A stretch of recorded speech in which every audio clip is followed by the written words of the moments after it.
Hi everyone, in this video module, we will see how to upload the Microsoft Excel workbook into Google Sheets. Okay, so initially let's go to Google and type Google Sheets and go to Google Sheets and click on the blank, create a new spreadsheet blank.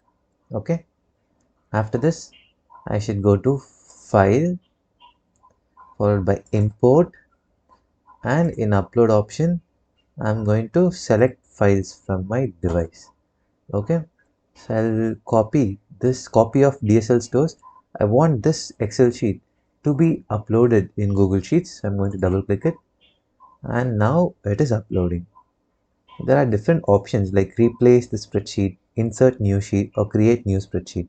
Since the already existing Google Sheet is a blank one and I want my data in my Microsoft Excel to be displayed here directly, I can simply click replace spreadsheet and click import data. Once I do it, the data will be imported here. Okay, this is how we are going to upload our Excel workbook into Google Sheets. We can change the name of the sheet here.